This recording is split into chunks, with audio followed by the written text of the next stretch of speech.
एक बहुत बड़े जंगल के पास एक गांव था। उस जंगल में एक चुड़ैल रहती थी। वो उन्हीं गांव वालों के जानवरों को मारकर खा लेती थी और उन्हें बहुत परेशान करती रहती थी। भोजन ना मिलने की वजह से उसने एक आदमी को ही मार डाला। गांव वाले उस चुड़ैल से बहुत परेशान थे। चुड़ैल ने गांव वालों के सामने एक शर्त रखी कि अगर वो हर रोज उसको पेट भर खाने का प्रबंध करते हैं तो वो उन्हें कोई भी नुकसान नहीं पहुंचाएगी। और इस तरह हर दिन गांव का एक व्यक्ति उसके भरपेट भोजन का प्रबंध करता। वो चुड़ैल इतना खाती थी कि गांव वालों को उतने खाने का प्रबंध करना बहुत मुश्किल होता जा रहा था। गरीब रमन भी इसी गांव में अपनी पत्नी लीला और बेटा बबलू के साथ रहता था। इस समस्या के सुझाव के लिए गांव के सभी व्यक्ति उस गांव के मुखिया के पास इकट्ठा होते हैं। मैं मेरी पत्नी के साथ उस चुड़ैल के लिए भरपेट भोजन लेकर गया था, लेकिन उस भोजन से उस चुड़ैल का पेट नहीं भरा और वो क्रोधित हो गई। हमने उससे काफी विनती की कि हम उसके लिए और भोजन ले आएंगे, लेकिन वो नहीं मानी और मेरी पत्नी को मार कर खा गई। मैं जैसे तैसे अपनी जान बचाकर भागा। इस तरह कब तक चलता रहेगा मुखिया जी? देखो, उस चुड़ैल ने पहले ही कहा था कि उसे भरपेट भोजन हर दिन चाहिए।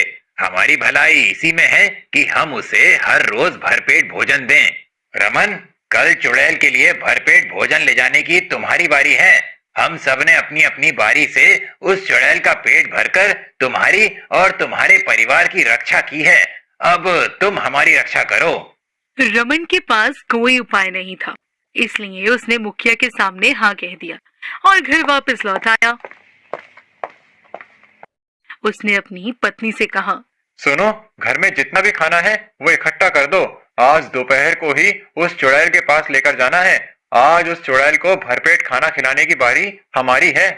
रमन की पत्नी अंदर रसोई में जाती है और सारे बर्तनों को खंगालती है, लेकिन उसे थोड़े से चावल और गेहूं के अलावा कुछ भी नहीं मिलता। वो उदास चेहरा लेकर रमन के पास आती है और कहती है, अरे घर में तो खाने के लिए कुछ भी नहीं है। अरे केवल थोड़े से चावल हैं और गेहूं बचा है। उससे उस चुड़ैल का पेट कैसे भरेगा जी? पता नहीं, लेकिन तुम इसी से कोई स्वादिष्ट व्यंजन बना दो। रमन की पत्नी सुझाव देते हुए कहती है, अरे देखो, इतने भोजन से उस चुड़ैल का पेट भी नहीं भरेगा। तुम एक काम करो, गांव वालों से अनाज और खाने की विनती करो। वैसे भी सभी गांव वाले जानते ही हैं, हम बड़ी मुश्किल से खुद का पेट भर पाते हैं। हो सकता है कोई न कोई हमारी मदद कर दे। नहीं लीला, गांव वालों के भी अनाज के भंडार लगभग खाली हो चुके हैं। उस चुड़ैल को खिलाते खिलाते इस समय तो भगवान ही हमारी मदद कर सकते हैं। तभी रमन का बेटा कमरे में प्रवेश करता है और कहता है, बाबा बाबा, मेरा दोस्त कह रहा था कि आज वो चुड़ैल आपको खा जाएगी। क्या ये सच है? तब रमन की पत्नी कहती है, अजी बबलू सही कह रहा है। क्या पता पेट ना भरने पर वो तुम पर ही आक्रमण कर दे। नहीं नहीं नहीं नहीं, आप खाना लेकर नहीं जाएंगे। इतने दिनों तक गांव वालों ने अपनी अपनी बारी पर चुड़ैल को खाना खिलाकर मेरी और मेरे परिवार की रक्षा की है। अगर मैं अपनी बारी से मुंह मोड़ लेता हूँ तो ये तो बहुत बड़ा अन्याय होगा। नहीं, मैं ऐसा नहीं कर सकता। भले ही वो चुड़ैल मुझे ही क्यों ना खा ले, लेकिन मैं खाना तो लेकर ही जाऊंगा। रमन की पत्नी उदास होते हुए कहती है, हे भगवान, ये कैसी विपदा आ पड़ी है। तभी बबलू वहाँ से भागकर जाता है और भगवान की मूर्ति के सामने हाथ जोड़कर खड़ा हो जाता है और कहता है, हे भगवान, मेरे पिता की रक्षा कीजिए और उस गंदी चुड़ैल को यहाँ से हमेशा हमेशा के लिए भगा दीजिए। नन्हे बबलू की ऐसी भक्ति और साहस देखकर रमन और लीला की आंखों में आंसू आ जाते हैं। वो दोनों भागकर बबलू को गले लगा देते हैं। लीला एक संदूक में से एक पुराना सा डिब्बा निकालती है। लीला, ये क्या है? पता नहीं, ये डिब्बा मुझे मेरे पिताजी ने अंतिम समय में दिया था और उनको उनके पिताजी ने। मेरे दादाजी सिद्ध योगी थे। मेरे पिताजी ने यही कहा था कि इस डिब्बे को तभी खोलना जब तुम पर कोई बड़ी विपदा आ जाए, वरना इसे भूल जाना। आज आपके प्राणों पर संकट छाया हुआ है, इससे बड़ी विपदा और क्या हो सकती है। चलिए इसे खोलते हैं। रमन उस डिब्बे को खोलता है तो उसमें एक पुराना कड़ा और एक कोरा कागज निकलता है। हाथ में कोरा कागज लेते हुए लीला कहती है, ये क्या? ये तो मेरे दादाजी का कड़ा है, पर ये कागज इसमें क्यों है? दादाजी ने ससुर जी को ये कड़ा और ये कागज क्यों दिया होगा? ऐसा क्या है इसमें? पता नहीं, लेकिन ये बुजुर्गों का आशीर्वाद है, अपने पास ही रखना इसे। रमन उस कड़े को पहन लेता है और राक्षस के पास जाने के लिए तैयार हो जाता है और लीला सारा खाना एक टोकरे में भरकर उसे दे देती है।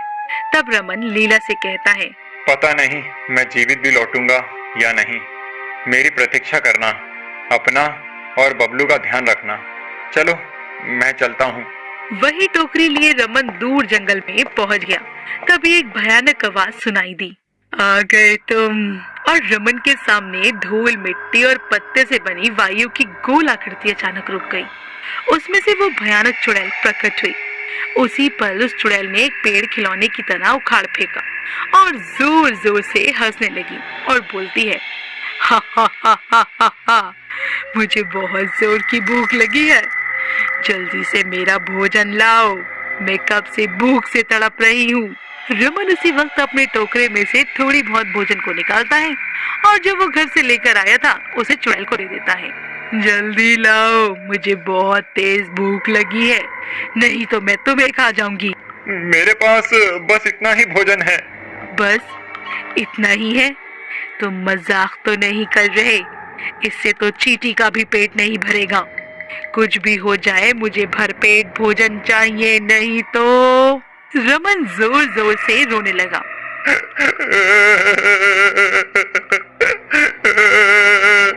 तभी चुड़ैल ने रमन को एक खिलौने की तरह एक हाथ में उठाकर अपने दूसरे हाथ की हथेली पर रख दिया। रोज रोज घास फूस खाकर मैं ऊब चुकी हूँ, आज तो मैं मांसाहार करूंगी, बड़ा मजा आएगा। छोड़ दो मुझे, छोड़ दो, हे भगवान मुझे बचाओ। चुड़ैल हंसती है और कहती है, हा हा हा हा हा, क्या कहा भगवान? यहाँ तुम्हें बचाने कोई नहीं आएगा, तुम्हारा भगवान भी मुझसे डर गया। मैं तुम्हें कच्चा खाऊं या पकाकर? चलो मैं तुम्हें पकाकर खाती हूँ। रमन जोर जोर से रोने लगा। उसके आंसू की एक बूंद उस कड़े पर जा गिरी। बूंद का कड़े पर गिरते ही कड़े में से एक तेज रोशनी प्रकट हुई और वो रमन के अंदर समा गई। रमन अदृश्य हो गया। चुड़ैल कहती है, कपटी छल करता है तू क्या सोचता है तू बच जाएगा? मैं तुझे नहीं छोड़ूंगी। रमन इस समय चींटी से भी छोटे आकार में आ जाता है। चुड़ैल उसे पकड़ने की बहुत कोशिश करती है, लेकिन रमन कभी अपनी उंगलियों के बीच में से तो कभी उसकी हथेली के इधर उधर चक्कर काटता रहता है, लेकिन हाथ नहीं आता। हार थक कर चुड़ैल वहीं बैठ जाती है। तुम इस तरह नहीं बैठ सकते, आओ मेरा मुकाबला करो।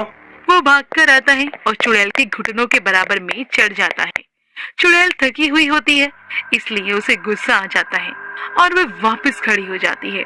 इस बार रमन अपना रूप चुड़ैल के बराबर कर देता है और उसे तेज धक्का मारता है, जिससे चुड़ैल बहुत दूर जा गिरती है और कहती है, अब तू नहीं बचेगा मेरे प्रहार से। चुड़ैल हाथ ऊपर करती है और उसमें से आग निकालती है। चुड़ैल तेजी से भागते हुए रमन की ओर जाती है, लेकिन रमन चुड़ैल से भी विराट रूप धारण कर लेता है और कहता है, नीचे क्या देख रही हो, ऊपर देखो। चुड़ैल ऊपर देखती है और कहती है, कौन हो तुम और मुझे क्रोधित क्यों कर रहे हो? अब तक सारे गांव वाले भी वहां आ जाते हैं और तभी रमन का ये रूप देखकर अचंभित रहते हैं। इतना घमंड। और इतना कहकर रमन हंसने लगता है। उसकी हंसी पूरे जंगल में गूंज उठती है। उसकी आवाज इतनी तेज थी कि चुड़ैल भी अपने कानों को बंद कर लेती है। बंद करो हंसना। तभी चुड़ैल रमन के पास आकर उसका गला दबाने लगता है और उसके कड़े से रोशनी निकलती है और वो चुड़ैल जलने लगती है, पर वो एक फूंक से उस आग को बुझा देती है। तभी रमन ने चुड़ैल को अपनी उंगली से उठाया और हवा में फेंक दिया। चुड़ैल हवा में इधर उधर गोल गोल घूमने लगती है। तभी चुड़ैल हंसते हुए बोलती है, हा हा हा हा हा, मुझे ना तो कोई धरती पर मार सकता है और ना ही आकाश में। अब मैं तुम्हें मजा चखाऊंगी। मैंने सोचा तुम्हें एक मौका दिया जाए, लेकिन वो भी व्यर्थ है। अगर तुम मुझे 5 मिनट के अंदर अंदर नहीं मार पाए तो तुम्हें मारकर खा जाऊंगी, और ये मेरा वरदान है। अब आओ। रमन ने अपना स्वरूप और भी विराट कर लिया और उसे पकड़ने के लिए दौड़ लगाई। थोड़ी दूर तक भागने के बाद रमन उस चुड़ैल को पकड़ लेता है और दोबारा से हवा में उछाल देता है। तभी फिर से उस कड़े में से जोर से रोशनी बाहर आती है। चुड़ैल हवा में उड़ते हुए वापस जमीन पर गिरती है और राख का ढेर बन जाती है, और रमन वापस आने से पहले उसके स्वरूप में आ जाता है। अरे ये क्या, ये मुझे क्या हो गया था? और वो चुड़ैल कहाँ है? अरे ये तो राख का ढेर हो चुकी है। पता नहीं मुझ में इतनी ताकत कहाँ से आ गई थी। हे भगवान, आपका बहुत बहुत शुक्रिया। रमन सारे गांव वालों समेत वापस गांव आ जाता है। घर पहुंचने के बाद उसकी पत्नी खुश होती है और कहती है, हे भगवान, आपका बहुत बहुत धन्यवाद।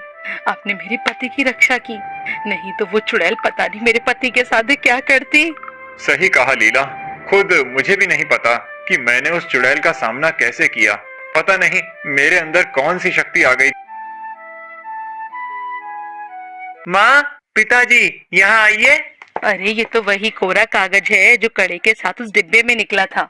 इस कागज पर कुछ लिखा हुआ है। अरे नहीं, ये तो केवल कोरा कागज है। तभी बबलू उस कागज को जलती हुई मोमबत्ती के पास लेकर जाता है तो उसे उस पर लिखे हुए शब्द उभर आते हैं। रमन उन्हें ध्यान से पढ़ता है। उस पर लिखा था, ये एक जादुई कड़ा है, ये किसी भी नकारात्मकता को मिटा सकता है। और इस तरह रमन अपनी निडरता से जादुई कड़े की मदद से पूरे गांव को उस चुड़ैल के खौफ से आजाद कर देता है। वाह भाई रमन, मानना पड़ेगा, तुमने आखिर पूरे गांव को उस चुड़ैल के खौफ से आजाद करा दिया। हाँ रमन, पूरे गांव को तुम पर गर्व है।